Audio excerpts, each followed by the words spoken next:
Salam damai sejahtera saudara-saudara yang terkasih pencinta firman Tuhan. Berjumpa kembali dengan Bible Learning with Father Joseph. Saudara-saudara dari kota Athena, saya mau menyapa Anda semua yang di Sidoarjo, yang di Pakalongan, yang di Batang, yang di Palembang, yang di Bulukumba. Semoga hidup Anda semua, dimanapun Anda berada, turun penyertaan Tuhan. Izinkan saya Romo Yosef mengajak Anda untuk berziarah. Satu, melalui bacaan-bacaan dari kitab Keluaran. Yang kedua, tapak tilas Santo Paulus. Nanti di siang hari saya akan mengadakan live. Jadi silakan Anda lihat sendiri bagaimana saya melakukan live di tempat-tempat situs-situs kuno di Yunani ini. Sementara kalau jam 6 saya akan mengadakan permenungan kepada Anda. Saudara-saudaraku yang terkasih, perziarahan artinya berjalan. Hidup disebut juga sebagai sebuah perziarahan, bukan? Kita kalau berjalan, kita harus tahu kita jalan kemana, bersama siapa, di mana titik berangkat kita, kemana kita menuju. Jangan sampai kita berjalan tapi kita nggak tahu jalannya kemana sih. Kok ke kiri, kok ke kanan, kok nyasar, kok tiba-tiba mundur balik lagi ke tempat yang semula. Buang waktu, buang tenaga, membuang kesempatan-kesempatan. Seringkali kita dalam perjalanan, dalam hidup ini, kita terlalu banyak gondelannya. Kemarin saya lihat ada seorang oma. Kita kan ziarahnya 14 hari. Itu kopernya 2. Gede-gede. Ayo, siapa ini? Entah apa yang dibawa. Entah ada bapau di dalamnya. Ada sambal di dalamnya. Ada ikan teri di dalamnya. Penting, silakan bertanya sendiri. Perlu, silakan bertanya sendiri. Ada manfaatnya? Silakan bertanya sendiri. Jadi, kalau hidup adalah sebuah perjalanan, silakan barang bawaan kita ini apakah mendukung perjalanan kita? Jangan-jangan yang kita bawa sama sekali tidak membantu proses perjalanan kita, cuma nambahin berat-beratnya doang. Maka dari itu kita akan dibantu oleh kitab Keluaran bab 3, kemudian juga Injil Matius bab 11. Kalau saya paling suka ya tadi Matius bab 11, di mana Tuhan Yesus bilang apa? Datanglah kepadaku kalian semua yang letih, lesu, dan berbeban berat. Aku akan memberikan kelegaan kepadamu. Jadi Tuhan Yesus tahu persis bagaimana rasanya hidup di dunia ini. Sebagai orang-orang yang percaya, apalagi kadang-kadang kita mau percaya sama Tuhan, tapi kok susahnya minta ampun ya Romo. Cobaannya kok datang silih berganti. Kayaknya kok tambah berat, tambah berat, tambah berat. Sakit penyakit, utang piutang, cicilan, dan lain sebagainya. Kalau begitu kan lebih baik kayak orang gak punya Tuhan aja. Jadi gak perlu nyala-nyalahin Tuhan atas penderitaan-penderitaan yang dialaminya. Sebab kalau orang beriman kan udah dia menderita, lalu dia udah berjuang sama Tuhan, tapi kok Tuhan tidak membantu dia secara langsung, maka dia bebannya jadi 2. Apakah Tuhan yang aku percaya sungguh-sungguh ada? Nah itu dia. Maka dari itu saudara-saudara, Tuhan Yesus tahu persis lelahnya manusia hidup di dunia ini.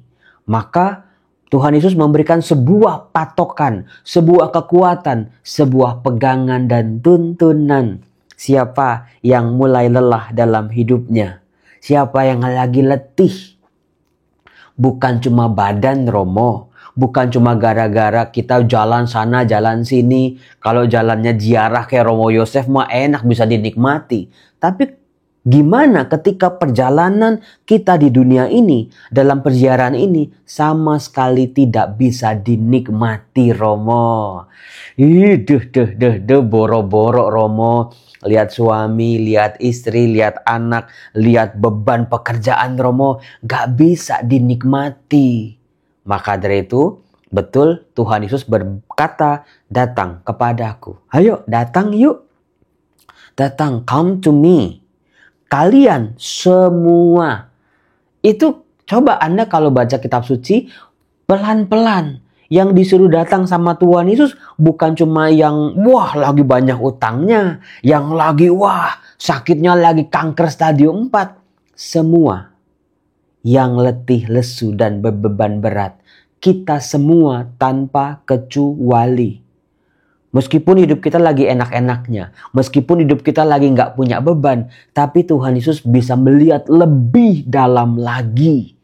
Ada beban-beban yang nggak kelihatan orang lain, Romo. Ada beban-beban yang cuma saya sendiri yang tahu, Romo. Rumah saya sih gede, paling gede sekomplek tuh rumah saya, Romo. Anak-anak paling cakep juga anak-anak saya, Romo. Suami yang kerjaannya paling mentereng, ya cuma suami saya doang, Romo. Istri yang paling sibuk, paling aktif, ya istri saya, Romo. Tapi ada beban-beban dalam hidup saya yang tidak kelihatan, yang gak bisa saya ceritain ke sembarangan orang, Romo. Cuman saya doang yang nanggung, cuma saya doang yang tahu, cuma saya doang yang betul-betul bergulat dengan beban-beban itu. Maka Yesus tahu, datanglah kalian semua. Iya, kita semua yang letih, lesu, dan berbeban berat. Kayaknya mau melangkah satu langkah lagi kayaknya sia-sia, Romo. Kita mau datang kepada Tuhan kayaknya semuanya percuma, Romo. Ayo satu langkah kita datang kepada Yesus. Arahnya harus jelas. Bukan berbalik, bukan ke kiri serong kanan serong kiri, tapi datangnya kepada Yesus.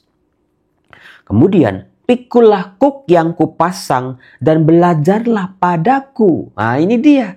Kata-kata inilah yang kalau kita baca, jadi bukan cuma datang udah. Tapi betul-betul. Pikulah kuk yang kupasang dan belajarlah daripadaku. Artinya Tuhan Yesus memposisikan diri sebagai pribadi yang juga punya beban, yang juga betul-betul dalam hidupnya bersama murid-muridnya 2000 tahun yang lalu juga pernah mengalami letih, lesu, beban berat, beban salib yang berat, dan juga bagaimana nih murid-muridnya, bagaimana ditentang kiri kanan oleh musuh-musuhnya. Belajarlah daripadaku. Tuhan Yesus tidak membenci. Tuhan Yesus tidak mengajarkan untuk orang saling bermusuhan. Tuhan Yesus mengajarkan kebenaran. Tuhan Yesus sabar, berbela rasa. Tuhan Yesus itu jujur di hadapan Allah dan sesama. Tidak bermuka dua. Tidak munafik. Dia tahu arahnya. Perjalanan hidupnya kemana? Yesus tahu, maka kita diajak untuk belajar dari Yesus ketika menanggung beban yang teramat berat. Jatuh, bangun lagi. Ditangisin sama perempuan-perempuan, malah Tuhan Yesus yang menghibur perempuan-perempuan itu. Mengajak kita untuk ikut pikul salibnya. Yesus mengatakan, sebab aku ini lemah lembut dan rendah hati. Kerendahan hati adalah kunci saudara-saudara dalam relasi kita dengan sesama, dalam relasi kita dengan Tuhan. Seringkali kita ini sombongnya minta ampun dengan semua yang kita miliki, dengan kebiasaan-kebiasaan kita, dengan pengalaman-pengalaman kita, dengan trauma-trauma kita. Kita mengatakan, Tuhan sekalipun tidak mampu membantu aku. Bagi Tuhan itu hidupku terlalu sulit untuk ditolong. Itu kesombongan-kesombongan yang seringkali bersarang di kepala kita. Dan juga lemah lembut. Jangan keraskan hatimu. Jangan keraskan kepalamu. Dengan beban-beban semua yang dalam hidup ini, kita lama-lama hati kita keras. Nolak. Gak mau dikasihi lagi. Percuma semua itu. Gak ada jalan keluar dalam hidupku. Hidupku sia-sia. Aku mau mengakhiri hidupku saja. Hati-hati di situ saudara-saudara. Lemah lembut. Artinya bisa berbela rasa. Bisa berbicara tentang kasih. Bisa melihat keindahan. Bisa melihat bagaimana hidup ini secara utuh. bukan cuma beban-beban hidupku saja, bukan cuma beban-beban orang lain saja. Ternyata hidup itu indah.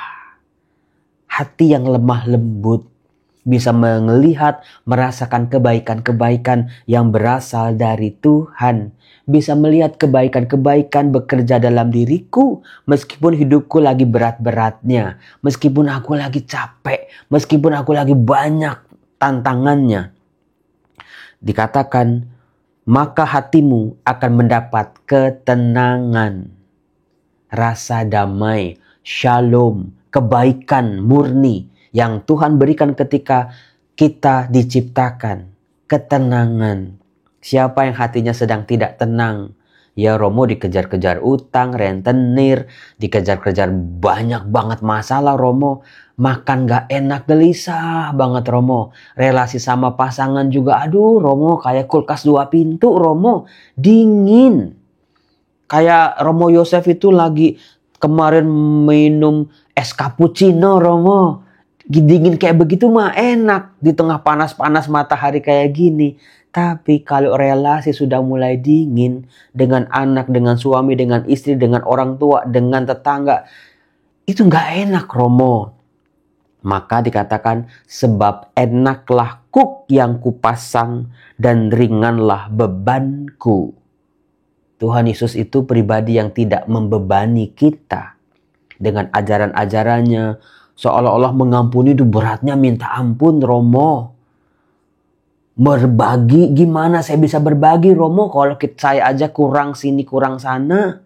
Saudara-saudaraku yang terkasih, semua kembali bagaimana diri kita mengalami kita dikasihi. Kalau kita betul-betul sadar kita ini diampuni, adalah sebuah rahmat yang luar biasa yang kita punya untuk bisa mengampuni juga. Kalau kita aja susah mengampuni orang-orang yang bersalah kepada kita, Tuhan apalagi yang maha tahu, maha segalanya. Tahulah borok-borok kita, tapi Tuhan mengampuni. Tuhan mengambil sebuah keputusan untuk aku mengampuni, I forgive you.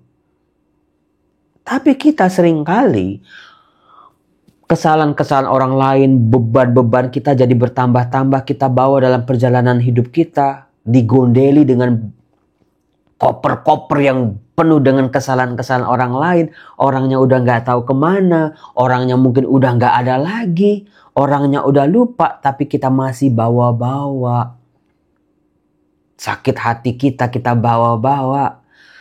Bagaimana omongan itu ipar saya Romo, pedes banget. Mertua saya Romo, pantesan ada pohon namanya lidah mertua. Tajem-tajem Romo. Selalu nyarinya kesalahan demi kesalahan. Kan capek Romo kalau hidup dicari-cari kesalahan. Emangnya saya masih sekolah. Ujian itu yang dicari kesalahannya. Yang bener mah dilewatin begitu aja. Saudara-saudara, saya ulangi apa yang dikatakan oleh Tuhan Yesus. Datanglah kepadaku, kalian semua yang letih, lesu, dan berbeban berat. Aku akan memberikan kelegaan kepadamu. Pikulah kuk yang kupasang dan belajarlah daripadaku. Sebab aku ini lemah lembut dan rendah hati. Maka hatimu akan mendapat ketenangan. Sebab enaklah kuk yang kupasang dan ringanlah bebanku.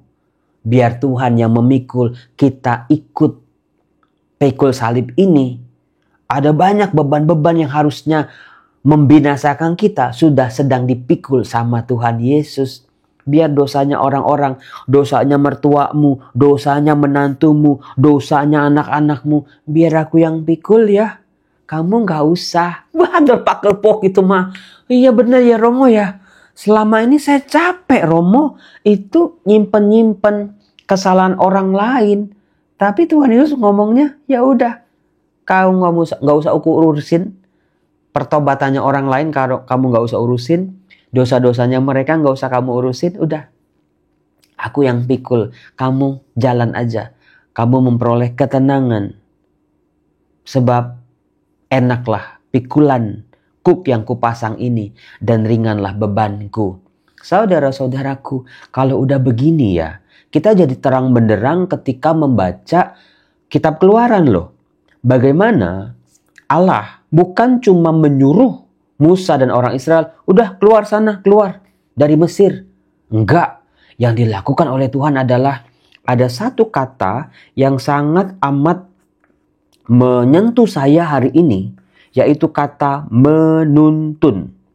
Dikatakan, maka aku telah bersabda, aku akan menuntun kalian keluar dari kesengsaraan di Mesir menuju negeri orang Kanaan, orang Het dan orang Amoris, orang Feris, orang Hewi dan orang Yebus, ke sebuah negeri yang berlimpah susu dan madunya. Tuhan bukan cuma nyuruh kita bertahan gitu ya. Ayo keluar dari penderitaanmu. Tapi Tuhan menuntun. Dan tuntunan Tuhan ini sangat jelas. Dirasakan oleh orang-orang Israel begitu keluar dari Mesir. Maka sadarilah, dalam penderitaanku, dalam kesibukanku, dalam bebanku sekalipun, ada tangan Tuhan yang menuntun aku. Tuhan, jangan kau lepaskan Tuhan tuntunanmu daripadaku. Jangan nanti aku keselek, aku nyasar, nanti aku jatuh, nanti aku menjauh. Jangan lepaskan Tuhan. Dan Tuhan adalah Tuhan yang menuntun tangan kita. Gak bakal dilepas, gak akan kita kemana-mana dipegang sama Tuhan. Problemnya adalah nanti seperti orang Israel di padang gurun yang suka ngelepas sendiri. Tuhannya ayo. Kayak anak kecil dituntun ke mall. Mungkin ini anak kalau lagi dituntun sama mamanya sama papanya dia akan aman.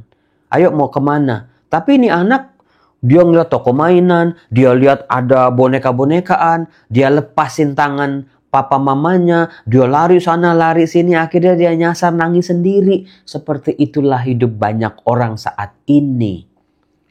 Yang menuntun kita adalah Tuhan yang mengacungkan tangannya. Tangan yang kuat, tangan yang perkasa, bukan tangan yang lemah, bukan tangan yang tidak bisa diandalkan. Cakep nggak? Cakep banget Romo. Ini ngomong-ngomong ya, di belakang saya ini panas banget ini. Ini baru jam 7 pagi. Kalau saya geser ya, saya liatin jam 7 pagi bagaimana panasnya matahari di Yunani. Nah, panasnya jreng. Itu ada hotel-hotel di sebelah, rumah-rumah atau apartemen-apartemen. Indah sih, saya suka Eropa itu bersih, tenang, langitnya biru, tapi ya mataharinya yang panas banget. Ini saya kejemur nih dari tadi, tuh lihat telinga saya udah sampai tembus pandang nih. Nah, kadang-kadang orang Israel di padang gurun, bayangin coba panasnya lebih dari ini. Nggak ada air, nggak ada makanan, nggak ada perlindungan. Kadang-kadang tuntunan Tuhannya nggak kelihatan karena panas. Maunya kayaknya udahan aja nih gitu. Maunya udah dong, ayo kapan nyampenya? Kapan penderitaanku berakhir? Kapan padang gurun hidupku ini akan ada ujungnya? Habis keluar padang gurun, ketemu padang gurun berikut ya gimana? Saudara-saudara, biarlah. Oh Tuhan, tuntunlah langkahku. Ku tak dapat jalan sendiri. Firman-Mu itulah doaku. Ajarku merendahkan diri. Anda pasti ingat lagu itu bukan? Nyanyiin ketika kesombongan Anda sedang digedor-gedor sama ego Anda sendiri. Ketika kesulitan hati kita, pikiran kita untuk berbagi, untuk mengampuni. Ketika kita ditantang oleh kata-kata kita sendiri. Saya mau berdoa, saya mau dekat sama Tuhan. Tapi ya, balik lagi ke setelan pabrik. Nyanyiin lagu ini. Oh Tuhan, tuntunlah langkahku. Ku tak dapat berjalan sendiri. Ada kuasa Tuhan yang jauh lebih besar, jauh lebih berkuasa. Tuntun aku dalam pekerjaanku. Tuntun aku dalam mendidik anak-anakku. Tuntun aku dalam mencari rejeki. Tuntun aku untuk membina rumah tangga dengan pasanganku. Tuntun aku Tuhan untuk bisa menemani orang tuaku di masa tua. Tuntun aku Tuhan dalam pelayanan-pelayananku. Jangan biarkan aku berjalan seorang diri.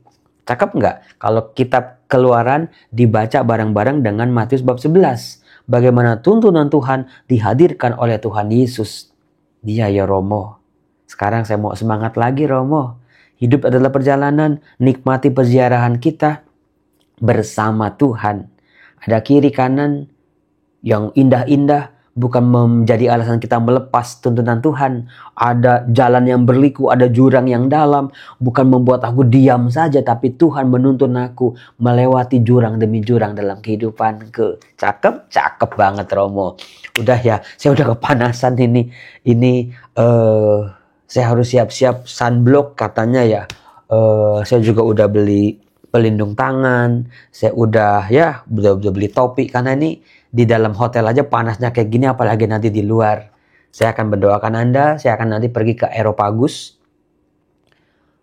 Akropolis, dan juga di Katedral Athena. Saya akan mendoakan Anda bagi Anda yang minta doa untuk dapat pekerjaan, untuk memperoleh keturunan, bagi Anda yang sedang bergumul dengan rumah tangga Anda, dengan rezeki-rezeki Anda. Salam, Tuhan Yesus memberkati. Bye-bye.